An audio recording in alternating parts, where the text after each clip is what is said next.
പിതാവിൻ്റെയും പുത്രൻ്റെയും പരിശുദ്ധാത്മാവിൻ്റെ നാമത്തിൽ ആമേൻ. എൻ്റെ പ്രിയപ്പെട്ടവരെ, ഇന്ന് ചൊവ്വാഴ്ച ഏപ്രിൽ 8-ാം തീയതി നമുക്ക് പ്രാർത്ഥിക്കാം. അമ്മേ പരിശുദ്ധമ്മേ, അമ്മേ പരിശുദ്ധമ്മേ, ദേവമാതാവേ, ദൈവമാതാവേ, കൃപാസനത്തിലൂടെ ഞങ്ങൾക്കും ഞങ്ങളുടെ ദേശത്തിനും അമ്മ മധ്യസ്ഥം തേടി തന്ന എല്ലാ അനുഗ്രഹങ്ങൾക്കും കൃപകൾക്കും ഞങ്ങളിപ്പോൾ ഹൃദയം നിറഞ്ഞ നന്ദി പറയുന്നു.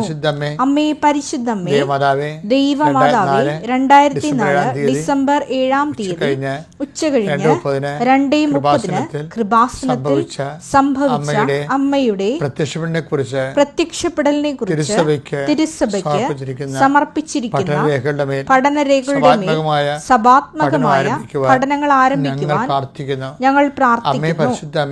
അമ്മേ പരിശുദ്ധമ്മേ, ഭൂസ്വർലോകങ്ങളുടെ രാജ്ഞിയായ അങ്ങേയ്ക്ക് ഭൗമ സംരക്ഷണത്തിനായി പ്രപഞ്ച പ്രകൃതിയെ തന്നെ തിരുസഭ പ്രതിഷ്ഠിക്കുവാൻ ഈ പ്രത്യക്ഷീകരണം വഴി ഇടയാക്കണമേ.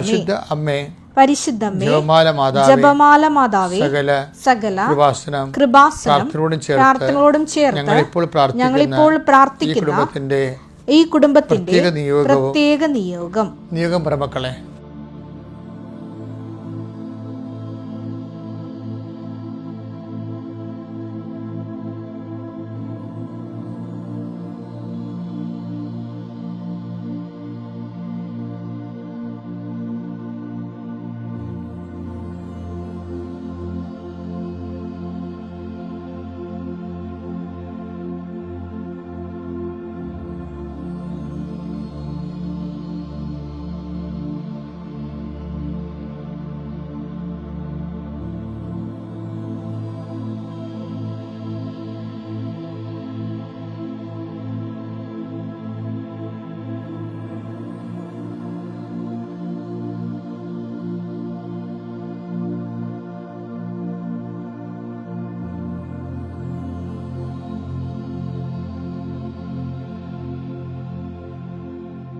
അമ്മയുടെ പ്രത്യക്ഷീകരണത്തിന്റെ ഈ അനുഗ്രഹവേളയിൽ ഞങ്ങൾക്ക് സാധിച്ചു തരുവാൻ കനിയണമേ. ആമേൻ. വിശ്വാസ പ്രമാണം. സർവശക്തനായ പിതാവും ആകാശത്തിന്റെയും ഭൂമിയുടെയും സൃഷ്ടാവുമായ ദൈവത്തിൽ ഞാൻ വിശ്വസിക്കുന്നു. അവിടുത്തെ ഏകപുത്രനും ഞങ്ങളുടെ കർത്താവുമായ ഈശോമിശിഹായിലും ഞാൻ വിശ്വസിക്കുന്നു. ഈ പുത്രൻ പരിശുദ്ധാത്മാവിനാൽ ഗർഭസ്ഥനായി കന്യകാമറിയത്തിൽ നിന്ന് പിറന്ന് പൊന്തിയോസ് പീലാത്തോസിന്റെ കാലത്ത് പീഡകൾ സഹിച്ച് കുരിശിൽ തറയ്ക്കപ്പെട്ട് മരിച്ച് അടക്കപ്പെട്ട് പാതാളങ്ങളിൽ ഇറങ്ങി മരിച്ചവരുടെ ഇടയിൽ നിന്ന് 3-ാം നാൾ ഉയർത്ത് സ്വർഗത്തിലേക്ക് എഴുന്നള്ളി സർവശക്തിയുള്ള പിതാവായ ദൈവത്തിന്റെ വലതുഭാഗത്തിരിക്കുന്നു. അവിടെ നിന്ന് ജീവിക്കുന്നവരെയും മരിച്ചവരെയും വിധിക്കുവാൻ വരുമെന്നും ഞാൻ വിശ്വസിക്കുന്നു. പരിശുദ്ധാത്മാവിലും ഞാൻ വിശ്വസിക്കുന്നു.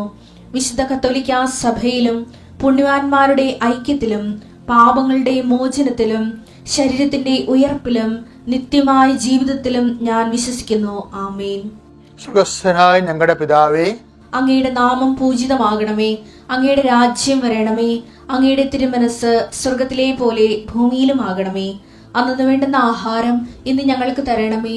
ഞങ്ങളോട് തെറ്റ് ചെയ്യുന്നവരോട് ഞങ്ങൾ ക്ഷമിക്കുന്നത് പോലെ ഞങ്ങളുടെ തെറ്റുകൾ ഞങ്ങളോടും ക്ഷമിക്കണമേ. ഞങ്ങളെ പ്രലോഭനത്തിൽ ഉൾപ്പെടുത്തരുതേ, തിന്മയിൽ ഞങ്ങൾ രക്ഷിക്കണമേ. ആമേൻ. നന്മ നിറഞ്ഞ മറിയമേ, സ്വസ്തി. കർത്താവ് അങ്ങയുടെ കൂടെ സ്ത്രീകളിൽ അങ്ങ് അനുഗ്രഹിക്കപ്പെട്ടവളാകുന്നു. അങ്ങയുടെ ഉദരത്തിൻ ഫലമായി ഈശോ അനുഗ്രഹിക്കപ്പെട്ടവനാകുന്നു. പരിശുദ്ധ മറിയമേ, തമ്പുരാന്റെ അമ്മേ, പാപികളായ ഞങ്ങൾക്ക് വേണ്ടി ഇപ്പോഴും ഞങ്ങളുടെ മരണസമയത്തും തമ്പുരാനോട് അപേക്ഷിക്കണമേ. ആമേൻ. എൻ്റെ അമ്മയെ പരിശുദ്ധമേ, ദേവമാതാവേ, ഈ പ്രഭാതത്തിൽ അങ്ങനെ ആശ്രയിച്ചുകൊണ്ട് ഈ പ്രാർത്ഥനയിൽ കൊതിയോടെ പങ്കെടുക്കാൻ വേണ്ടി ജാഗ്രതയോടെ എഴുന്നേറ്റ് വന്ന മക്കളെ ഞാൻ കർത്താവിൻ്റെ ഉന്നതമായ നാമത്തെ ആശീർവദിക്കുന്നു. കർത്താവിൻ്റെ തിരുമുറുപാടുന്ന വലതുകര നിന്റെ ശിരസിൽ പതിക്കട്ടെ.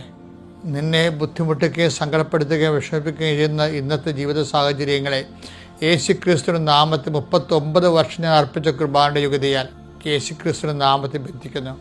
കർത്താവെ, ഈ പ്രാർത്ഥനയിൽ പങ്കെടുക്കുന്ന മക്കളുടെ രോഗങ്ങൾ, അവിടെ ഹൃദയത്തിൻ്റെ ഭാരങ്ങൾ, ഏതെങ്കിലും ഉത്തരവാദിത്തങ്ങൾ നിർവഹിക്കാൻ പറ്റണില്ല എന്ന് വിചാരിച്ചുകൊണ്ട് വിഷമിക്കുന്നുണ്ടെങ്കിൽ ആ വിഷയത്തിൻ്റെ മേലെ ദൈവിക തീരുമാനം ഉണ്ടാകാൻ കൃപാസൽത്താര ജീവനുടെ പ്രത്യക്ഷയുടെ മാതാവിൻ്റെ മധ്യസ്ഥത്തിൽ യേശു നാമത്തിൽ ഞാൻ നിന്നെ ആശീർവദിക്കുന്നു. ദൈവവേദലെ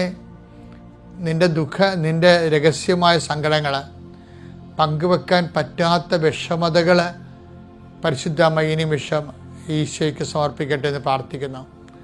ദൈവവേദലെ നിൻ്റെ ഹൃദയത്തെ ഭാരപ്പെടുന്നുണ്ടെങ്കിൽ, ഏതെങ്കിലുമൊക്കെ വിഷയത്തെ ഓർത്തുകൊണ്ടും വ്യക്തികളെ ഓർത്തുകൊണ്ടും സംഭവത്തെ ഓർത്തുകൊണ്ടും ഇന്നലെ സംഭവിച്ച ചില മോശം കാര്യങ്ങൾ ഓർത്തുകൊണ്ടും നിൻ്റെ ഹൃദയം ഭാരപ്പെടുന്നുണ്ട്. ദൈവവേദലെ പരിശുദ്ധമ്മ നിനക്ക് വേണ്ടി ഈ നിമിഷം മധ്യസ്ഥം വഹിക്കുന്നു. കർത്താവിൻ്റെ കരം നിന്നെ സ്പർശിക്കുന്നതെന്ന് ഓർക്കുക. കാരണം കർത്താവ് ഓർക്കുന്നത് കൊണ്ടാണ് നീ ഈ പ്രാർത്ഥനയിൽ ഇപ്പോൾ പങ്കെടുക്കുന്നത് ഓർക്കുക.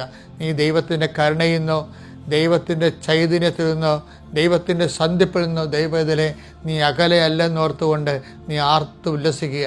ദൈവവേദലെ ഈ നോൻപ് കാലത്ത് ഈ ദിവസങ്ങളിൽ നീ ചെയ്തിട്ടുള്ള നന്മ പ്രവൃത്തികൾ നിനക്ക് നിൻ്റെ വഴികളിൽ ദൈവത്തിൻ്റെ സാന്നിധ്യം ഉറപ്പുവരുത്താൻ വേണ്ടി നിനക്ക് തുണയാകട്ടെ എന്ന് അച്ഛൻ ഈശോയുടെ നാമത്തിൽ പ്രാർത്ഥിക്കുന്നു.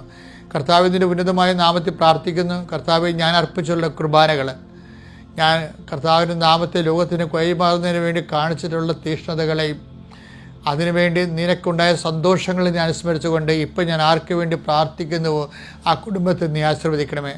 ദൈവത്തിലെ കർത്താവ് എന്നോട് അള്ളിച്ചതനുസരിച്ച് കൊണ്ട് എനിക്ക് നൽകിയ പട്ടാഭിഷേകത്തിൻ്റെയും പട്ടത്വത്തിൻ്റെ ശക്തിയാൽ ഞാൻ നിന്നെ ആശീർവദിക്കുന്നു.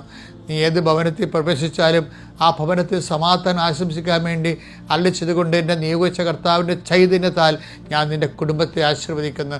നിൻ്റെ കുടുംബം ഇന്ന് നടന്നു പോകുന്ന, നിൻ്റെ ജീവിതം ഇന്ന് കടന്നു പോകുന്ന എല്ലാ തരത്തിലുള്ള ഭാരങ്ങൾ, എല്ലാ തരത്തിലുള്ള വിഷമതകൾ, നിനക്ക് തന്നെ നിൻ്റെ ജീവിത ഭാരങ്ങൾ ഏറ്റെടുക്കാൻ പറ്റാതിരിക്കുകയും നിനക്ക് ഉറക്കം പോലും കിട്ടാത്ത പ്രഷർ കയറുകയും നിൻ്റെ രോഗത്തെക്കുറിച്ചോ മറ്റ് ഏതെല്ലാം വിഷയങ്ങളെക്കുറിച്ചോ വ്യക്തികളെക്കുറിച്ചോ നിൻ്റെ മനസ്സ് ഭാരപ്പെടുന്നുണ്ടോ, ദൈവവേദനെ ഇപ്പോഴിവിടെ കൃപാസ്ഥാനത്താരെ ജീവനോടെ പ്രത്യക്ഷപ്പെട്ട പരിശുദ്ധ അമ്മയുടെ മാധ്യസ്ഥത്തിൽ ജനക്കോടിയിൽ പങ്കുവെക്കുന്ന അനുഗ്രഹത്തിൻ്റെ വലിയ ശക്തമായ അംശങ്ങൾ നിനക്ക് അവകാശവും ഓഹരിയുമാകട്ടെ പ്രാർത്ഥിക്കുന്നു. ദൈവവേദനെ നീ മനസ്സിൽ ചിന്തിച്ച കാര്യങ്ങൾ അത് നിൻ്റെ കുടുംബത്തിനും നിൻ്റെ കൂടപ്പിറപ്പുകൾക്കും ഗുണകരമെങ്കിൽ അതിൽ ഒന്നുപോലും നഷ്ടപ്പെടാതെ എല്ലാം നിറവേറാൻ വേണ്ടി യേശു ക്രിസ്തുവിന്റെ നാമത്തിൽ ഞാൻ നിന്നെ ആശീർവദിക്കുന്നു. കർത്താവെ, നിൻ്റെ തിരിച്ചുവരെ ഓർത്തുകൊണ്ട് ഈ മക്കളുടെ കരുണ തോന്നണമേ. കർത്താവെ, നിൻ്റെ മുൾക്കിടത്ത് ഓർത്തുകൊണ്ട് അതിൽ നിറ്റ് വീഴുന്ന രക്തത്തെ ഓർത്തുകൊണ്ട് കുടുംബത്തോട് കരുണ തോന്നണമേ. കർത്താവെ, നിൻ്റെ കുരിശ് മരണത്തെ ഓർത്തുകൊണ്ട് ഈ കുടുംബത്തിൽ കണ്ണു തോന്നുന്ന സർവോപരി എൻ്റെ കർത്താവെ, അങ്ങനെ മഹത്വപൂർണ്ണ തിരുവുത്ഥാനത്തെ അനുസ്മരിച്ചുകൊണ്ട് പിതാവിൻ്റെയും പുത്രൻ്റെയും പരിശുദ്ധ നാമത്തിൽ നിന്നെയും നിൻ്റെ ജീവിതത്തെയും നിൻ്റെ കുടുംബത്തെയും കുടുംബപ്പിറപ്പുകളെയും നിൻ്റെ ജീവിതത്തിൻ്റെ എല്ലാ വഴികളെയും എല്ലാ ലക്ഷ്യങ്ങളെയും എല്ലാ മാർഗങ്ങളെയും യേശു ക്രിസ്തുവിൻ്റെ നാമത്തെ ആശീർവദിച്ചുകൊണ്ട് പിതാവിൻ്റെയും പുത്രൻ്റെയും പരിശുദ്ധാത്മാവിൻ്റെയും നാമത്തിൽ. എൻ്റെ പ്രിയപ്പെട്ടവർ, നമ്മൾ ഇന്ന് ചിന്തിക്കുന്നതല്ല, ഇന്ന് കർത്താവ് അൾത്താരയിൽ പറഞ്ഞ കാര്യങ്ങളാണ് ഞാൻ നിങ്ങളോട് പറയുന്നത്. എല്ലാ ദിവസവും സംസാരിക്കുക. അപ്പോൾ കുർബാന സ്വീകരിക്കുമ്പോഴൊക്കെ ഭയങ്കര സീരിയസ് ആയിട്ടുള്ള ടൈമാണ്. കർത്താവ് കമ്മ്യൂണിയലായി കഴിയുമ്പോൾ നമ്മൾ ശ്രദ്ധയോടുണ്ടാകണം. പിന്നെ വചനം വായിക്കുമ്പോഴും നമ്മൾ ശ്രദ്ധയുണ്ടാകണം. പിന്നെ കർത്താവിൻ്റെ കൂട്ടായ്മയിൽ വരുമ്പോഴും ശ്രദ്ധയുണ്ട്. ഈ 3 സമയത്തും ദൈവം നമ്മോട് സംസാരിക്കുന്ന സമയങ്ങളാണ്. അപ്പോൾ അതുകൊണ്ട് ആ സമയങ്ങളിലെല്ലാം കുറച്ച് ശ്രദ്ധയുണ്ടാകണം. കൂട്ടായ്മ ശ്രദ്ധയുണ്ടാകണം, വചനം വായിക്കുമ്പോൾ ശ്രദ്ധയുണ്ടാകണം, കുർബാനയ്ക്ക് കൂടുമ്പോൾ ശ്രദ്ധയുണ്ടാകണം. ഇതെല്ലാം കർത്താവ് നമ്മൾ സംസാരിക്കുന്ന സമയങ്ങളാണ്. ഇന്ന് എന്നോട് സംസാരിച്ച കാര്യം എന്ന് പറയുന്നത്, നീ ഒരു സ്റ്റാറ്റസ് ക്യാപ്ചർ ചെയ്താൽ അതായിരിക്കും നിൻ്റെ ജീവിതകാലം മുഴുവനും നിൻ്റെ സ്നേഹത്തിൻ്റെ ലെവലെന്ന് പറയുന്നത്. സ്റ്റാറ്റസ് ക്യാപ്ചർ ചെയ്യുക എന്ന് പറയും. എന്ന് വെച്ചാൽ ഒരു ദൈവസ്നേഹത്തിൽ നിനക്ക് ഒരു ലെവലെടുത്തു കഴിഞ്ഞാൽ, ദൈവത്തിന് വേണ്ടി നിൽക്കുക, ദൈവത്തിന് വേണ്ടി ജീവിക്കുക, ദൈവത്തിന് വേണ്ടി സാക്ഷ്യമാകുക, ദൈവത്തിന് വേണ്ടി നമ്മൾ ഏറ്റുപറയുക, അങ്ങനെ ഒരു ലെവൽ വന്നു കഴിഞ്ഞാൽ ദൈവം കൗണ്ട് ചെയ്യണത് ഒരു മനുഷ്യൻ്റെ റെക്കോർഡ് എങ്ങനെയാണ്. അവൻ ഇപ്പോൾ ഹൈ ജമ്പ് ചെയ്യുമ്പോഴും അവൻ ലോങ് ജമ്പ് ചെയ്യുമ്പോഴും അവൻ്റെ റെക്കോർഡെന്ന് പറയുന്നത് അവൻ ഏറ്റവും കൂടുതൽ ഡിസ്റ്റൻസിൽ ചാടുകയും ഹൈറ്റിൽ ചാടുകയും ചെയ്ത റെക്കോർഡാണ് റെഫർ ചെയ്യണത്, കപ്പാസിറ്റി എന്ന് പറയുന്നത്. അതുപോലെ ദൈവത്തിനെ സംബന്ധിച്ചിടത്തോളം നമ്മൾ ഏറ്റവും കൂടുതൽ ദൈവത്തെ സ്നേഹിച്ചത് എന്നാണ് അതാണ് നിൻ്റെ റേറ്റിംഗ് പോയിൻ്റ് എന്ന് പറയുന്നത്.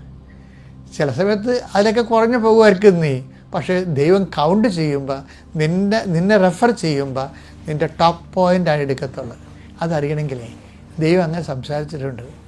നിനക്ക് നേരത്തെ ചോദിക്കും, നിനക്ക് നേരത്തെ ഉണ്ടായിരുന്ന സ്നേഹം ഇപ്പോഴില്ലല്ലോ എന്ന് പറയും. വെളിപാട് 2:4 എങ്കിലും നിനക്കെതിരെ എനിക്കൊന്ന് പറയാനുണ്ട്. നിനക്ക് ആദ്യമുണ്ടായിരുന്ന സ്നേഹം നീ കൈവിടിഞ്ഞു. That's okay. അപ്പോൾ ഇത് ഒരു നെഗറ്റീവ് അല്ല ശരിക്കും.